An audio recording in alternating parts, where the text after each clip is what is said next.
to play in our 74th annual bowl game. We're really excited about having Coach Jimbo Fisher back in Jacksonville, and at this time, one of the best coaches in America, Mr. Jimbo Fisher. Hello, everyone.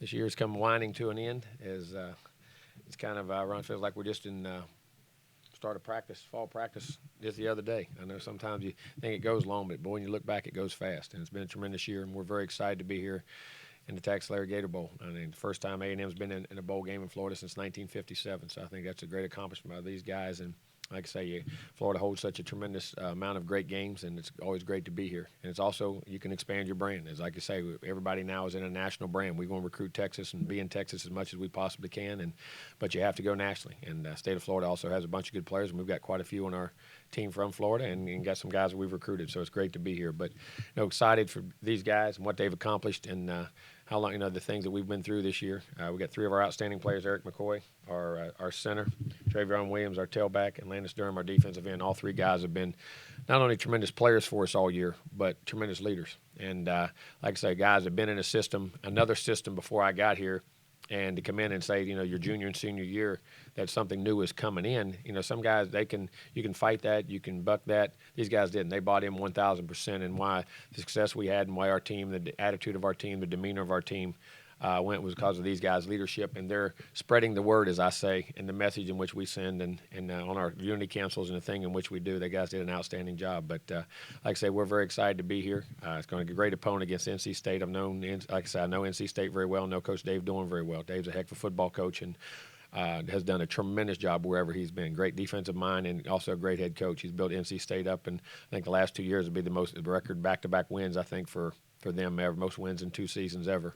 And Dave's done a tremendous job, and it will be a great opponent. We'll have to play very well, and looking forward to the opportunity. But when you get to bowl games that are significant, like the Gator Bowl, you want to play a great opponent, and you have to go play well, and you have to prepare well. And one of the things I will say about these guys, we've had practices down there in College Station, back in College Station, and here in Jacksonville. These kids have, we've had a good time when it was time to have a good time, but they've worked their tails off and practiced well and even gotten better, in my opinion, since the end of the year and what we've done. So I thank them for that. But we're looking forward to the opportunity. It's going to be a great challenge, and hopefully we can finish this season and play a great game. Questions? Jimbo, you answered part of my question, but when you were here with FSU and ready to assume the head coaching job, you had already been in the program 3 years. You knew the kids intimately. You knew the community. You knew the boosters. And this one, you kind of had to hit the ground running without that run-up, I guess. So beyond what you just talked about, how the kids bought into what you wanted, what else went into making the transition smoother without having had that time period? I think the getting to know administration, everybody and everything. I think the familiarity with Scott Woodward and the administration, knowing Scott from previous stops when I was at LSU, he's a personal friend, but then a guy who understands things on the same way I do, and we have the same ambitions and goals, and see how we kind of how to direct the program. Now I think our president and our chancellor, both Chancellor Sharp and President Young, both were phenomenal in the vision which we saw for A&M, and Scott was able to go to Scott and his people in the administration and be able to do that, because like you say, one of the things I did know at Florida State was who to go to get things done. That's one of the things when you go to a new place, who controls this, who does that, who can get this done, and you waste time sometimes trying to figure that out. I didn't have to do that again because of the familiarity with the administration and being able to do that, because the kids bought into everything. Like we said, they were phenomenal. Allowed us to hire the staff in which we wanted, but then all the little things that you have to, the nuances behind the scenes that people just don't see, the programs you put in place to develop the kids and all the different ways you try to do it. And we're still putting those in place, and they'll have to continue to grow. But having the administration there that I knew, and that was tremendous. Jimbo, Gabe Bach with TexAgs, and a follow-up from Landis, if I could, but just their ability and what you've seen on tape to protect Finley. He's not a runner, but they do a great job of protecting him, and the importance of getting pressure on him. Well, I think you look, first of all, they got a Remington Award winner at center. They got an All-American guard beside him. And then plus, I think Finley himself, understanding where to go, where to process information, how to get the ball out quickly, his feel for the game and his accuracy. I think I've played against him for the last 2 years. He is a tremendous, tremendous football player. I've had a great respect. I think he's going to be a great pro. And I think his knowledge plus the offensive line's knowledge, and then they're very skilled. That's a three-pronged thing. You say protect and quarterback get it out. Well, sometimes there ain't nowhere to get it out to. Nobody's open. They can run. They're athletic. in the secondary. So you get the guys know the routes, they know how to get open. It's the experienced group. He's experienced, the line's experienced, so it's hard. It's hard to get them. I mean, you got to pressure and you got to find ways to do it. But they do a great job in all three phases. Oh yeah, shoot, just following up what Coach said. They got a good old line, and not only do they have athletes at receiver, but even the quarterback can throw them open. We've been watching film, and it's seen some real promising looking third downs that they converted on. So it'll be a big deal for us to get some pressure and make some decisions real quickly. Coach Fisher, Aaron Terrace Stadium journey. Do you have any concerns about the neutral site venue, given NC State's a little bit closer geographically? Do you think the crowd noise has any factor either way? I think we play in such venues on the road in our league that are tremendous that, you deal with that. That's part of playing at major college football now. And it's not easy, but it's part of it. You just build in that it's an assumed bad quality when you have to go on the road. And then we do play a neutral site game in Dallas. We play Arkansas, which is also usually a split crowd. And as you know, Jerry's an Arkansas grad, so they kind of get some guys in there. They load that thing up. So we kind of, be in that game. One of the reasons we like that game is for these kind of venues. When you go to major bowl games, or we hopefully be playoff games in the future and different things that go on. But the road games in this league make it very tough. So that part of it is tough, but, that's something we deal with all the time. Brent Zorneman, Houston Chronicle. I know you've only been gone a year, but how many memories does it spark being, and I know this wasn't exactly your part of the country, but being back in this is It's about 2 hours away, and we recruited very heavily, a lot of players. And, you think, first of all, you think of all the players that come out of here, the games, and the recruiting trips back and forth and all these different venues and the last game right before I came head coach, one of the best memories I ever had, I sat in the stadium. Coach Bowden, I was going to take over for the head coach the very next, after that was Coach Bowden's last game. He and I were in the locker room by ourselves about an hour and 10 minutes right before the game, and he and I and Clint Purvis, our chaplain, he always laughs about it because we were having a historical, just talking about just football. I mean, all the way back. I mean, the 50s, 60s, 70s, and I'm a historian of the game. Coach Bowden's a great historian of the game, remembering things. And we just had that conversation. I just remember sitting in this stadium and having that conversation with him, and just amazing. Then, of course, when he passed the torch over to me, and it was just a great moment. And like I say, you couldn't get passed to by any better guy in the world than Coach Bowden. So it was some great memories here. Robert Sessa, Bryan College Station Eagle. Jimbo, you can plug people in for Alaka and Wilson, but how do you counter make up for the leadership they provided? Well, I think that's where, Landis and Kiki and all those guys, Kingsley and those guys all do a great job. We've got quite a few leaders on this team, but still, you're not the same because obviously those guys were starters and they were leaders on this team. But, in sports, you learn to adapt to that because it's part of the culture. Nobody, if you ever think about it, somebody's always hurt, somebody's out every game you ever play, and it's part of the adaptation you have to learn to as a coach and a player that, things from the first day, like I say, the guys that line up with you the first day and how you feel, it's never the same again till the next first year. I mean, guys get banged and bruised all the time. So that's just part of the culture in which we live with, and it's something that, it's an opportunity. Like I say, it's a hazard as far as you lose good players, but it's also an opportunity. You look at some other guys who have an opportunity to step up and prove themselves and can take that role. Coach, what's your relationship like with Coach Doran, and what are your thoughts on where he's taken this program? I think he's done a great job. I think I said he's built this thing up. I said that. If I'm not mistaken, isn't it the last 2 years, this would be the best back-to-back years they've had? If I'm not mistaken, Dave's done a tremendous job. Me and him have don't spend a lot of time off the field together, but, every time I've been around him, I feel like he's a friend. We've had a great relationship. We talk. We've had, had phone conversations off the field about different things that go on during the season, or players or recruits or different things. I think Dave's a heck of a guy. He's a very intelligent guy, a heck of a football coach, and I think he's doing a tremendous job with NC State. Eric, just if you could take us through your motivation for a game like this, what may or may not be your last game. You're not facing him, but the counterpart is a center who won the Remington, and you've got a guy in Travion potentially going for the single-season A&M rushing record. It's a pretty big deal. Like you said, the guy won the Remington, and it just makes me want to go out there and prove that I'm in the same tier of offensive lineman, same tier of center that he is. And going along with Travion, I feel like we have to get him the 170 to get him over the record. How important is that record to you, Travion? I couldn't lie and say it's not important because when you first come here, as a student athlete and as a player, you want to set your mark on the program. But most importantly, we want to get this win. The last 4 years, we've been, unsuccessful in the bowl game. So, definitely, we want to get that done. Get that done for the seniors, most importantly. But, want to get that win and get this Jimbo era going and, start a new direction of this program. Travion, Daryl Bruffett with KBTX.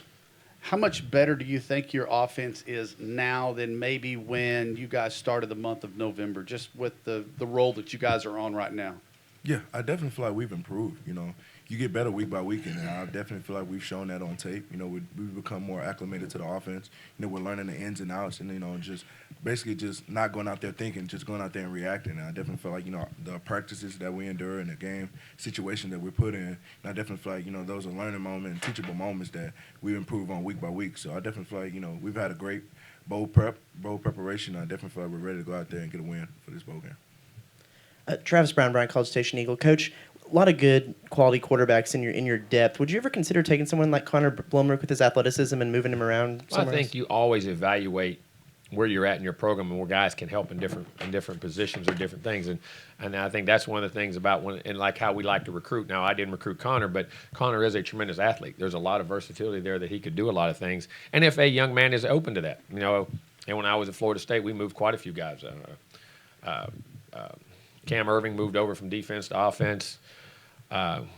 Xavier Rhodes moved from receiver to corner. All those guys end up being first-round draft picks. There's quite a few other guys that did it too. We moved a bunch of guys, but I think that's something you have to evaluate as your future goes on and where you evolve as a player. And when you recruit athletes that have that versatility, it's always good. And Connor is a great athlete. Maybe something we could talk about, in the offseason. But he also does some really good things at quarterback too. So we'll evaluate that in the offseason. See.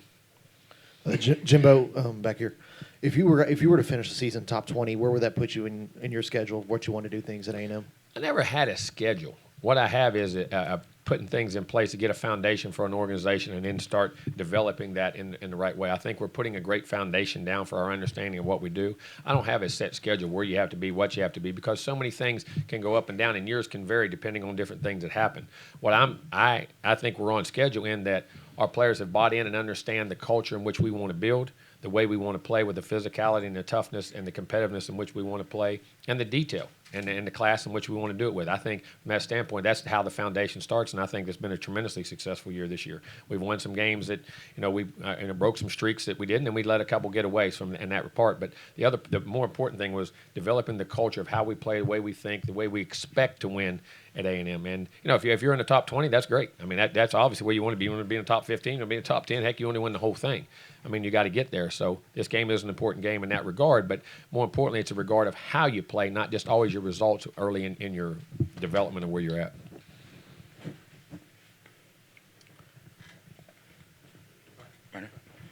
Right here, Coach. Okay, I'm sorry. Coach Fisher. Lauren James, Between Classes Magazine. With North Carolina State having the top third and fourth down efficiency in the ACC, how do you guys prepare to stop that? Well, listen, they are really good. They get off the field on defense and they convert on offense. They do on both sides of the ball. They're very good on third because they're very fit. Quarterback on offense, and like I say, they're receivers. Even when you're covered, you're not covered. He throws you open. He throws the holes. He gets the ball out, and their versatility being able to run the football. We talk about them throwing it. They got a back that's ran for 1,000 yards too.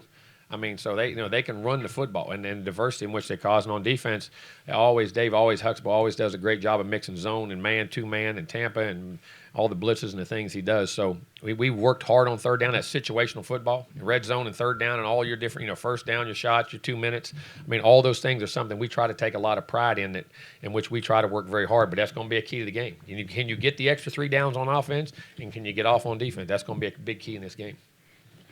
And also, just to switch it up a little bit, as far as recruiting, with there now being an early signing period, what are your thoughts, and how has the new signing period, the 2 signing periods with the early one, how affected your approach for recruiting? I'm going to say this. I like this one a lot better than last year. I only had 2 weeks before last year.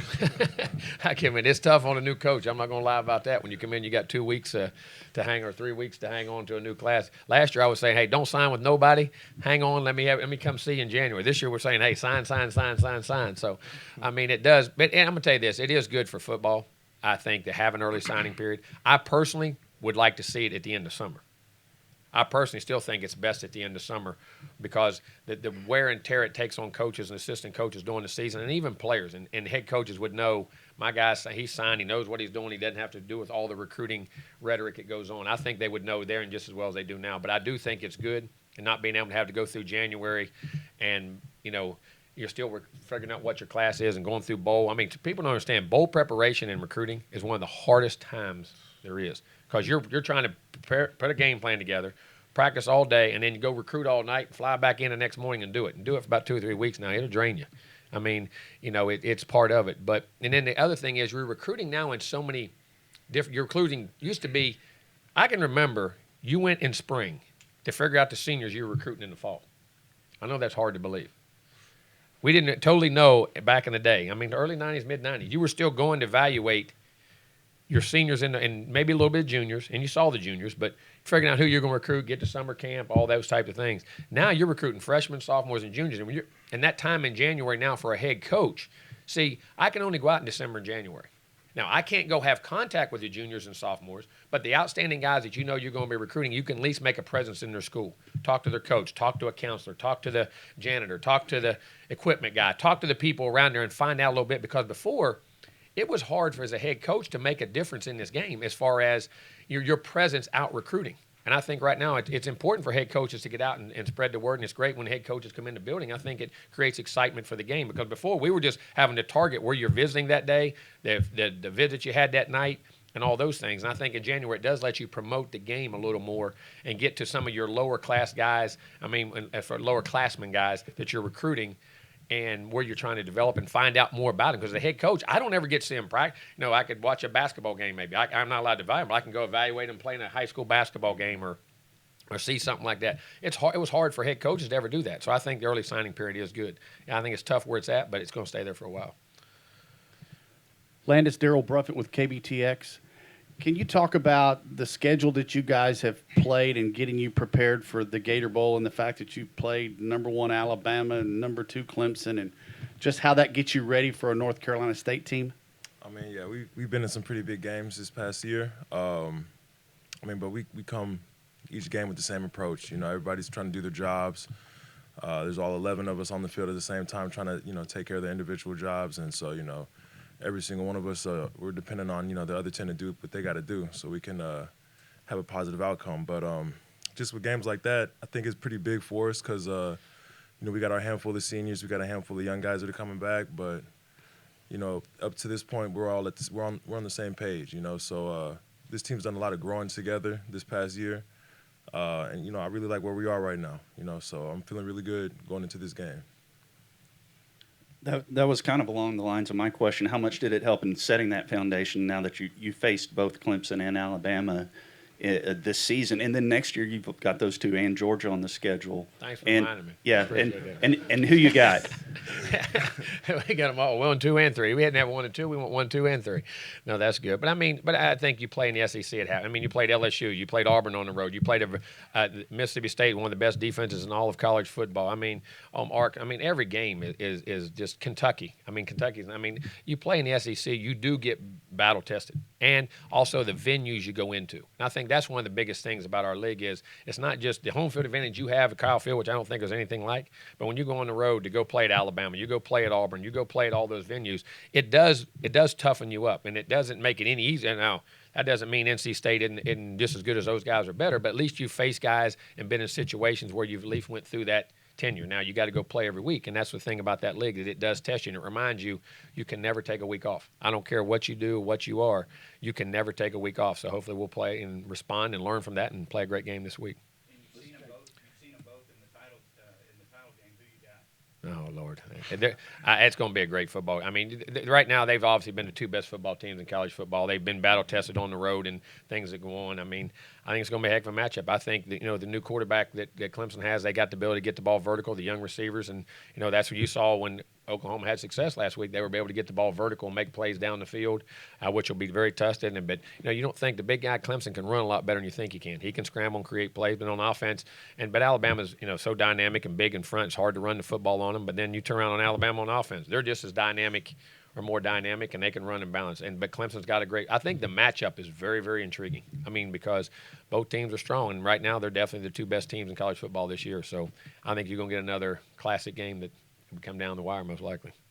Kicking game could be a big part of that. A couple things, Jimbo. First, a follow up. So, say they change the signing period to the end of the summer. Would you be okay with players, if a coaching change happens, to let a kid out of his Yes, LOI? I would. I think so. I think if they do that, you'd have a 1 or 2 week window to say, if a coaching change happens, because you got to give the new coach a chance to get to him. You know what I'm saying? And say he has after that, give him a 1 week, let him visit with those guys and see if they want to opt out or not. I would. I could see that most definitely, and I think it would be good because I think you don't realize what people don't realize is the strain on assistant coaches. The phone calls and the pounding and the grind it takes the coach during the season to make those calls during the week. And everybody says, well, no, it is. It would just take a little bit of pressure. At least you'd have half that class focus on the second half, and your juniors you'd be recruiting because we're winding it all down. But I would be, yes, to answer your question. Yeah, and then Landis, for you, y'all have had a bowl drought for the last few years. I mean, what would it be like to end the season with a win and kind of not have that let off that y'all have had the last few years? I want one. Like I've been saying since before we came here, I feel like everybody deserves to experience a bowl win in their college football career. So I'm trying to get mine. Travis Brown, the Eagle. For Travion or any of the players, what has this bowl experience been like compared to other ones, and especially with some of the service activities that y'all have been able to do? Yeah. First, most importantly, I just want to thank TaxSlayer, Gator Bowl for showing us great hospitality and everything that we've done so far leading up to this. We've had a lot of fun. We got to find a great balance. We've been getting a lot of good work in on the field, but also we've been getting a lot of great fun. With the team outside of that. We went to Top Golf yesterday. Had a lot of fun doing that, and we got to go to the Navy boat, and it was a lot of fun. We enjoyed that, and then we got to give back and do some community service deals. So we're really enjoying it and enjoying this bowl game experience. Last question. My name is Landon Boss with Spectacular Magazine in Durham, and you and NC State both faced Clemson earlier this year. So have you seen the film on that? And if so, what were some of your takeaways? Well, I think Clemson played really hot. When they played NC State, I think they made some big plays down the field, and I think they'd established their identity a little bit. But I think, I remember the games before when they had field goals 2 years in a row. They had a play that went down to the 2 and had a chance to beat Clemson the year before and then missed a field goal the other time. So they played them for 2 out of 3 years right to the hilt. This year, Clemson just happened to be hot and played well. But you can see schematically they do a great job against them. Clemson just made a few plays in that game. So, I mean, they've always played Clemson extremely good because they're physical. And I think the first thing you have to do when you play Clemson is be a physical team. And they were very physical in those games and have always done a great job against that. But, it was good film to watch. It really was.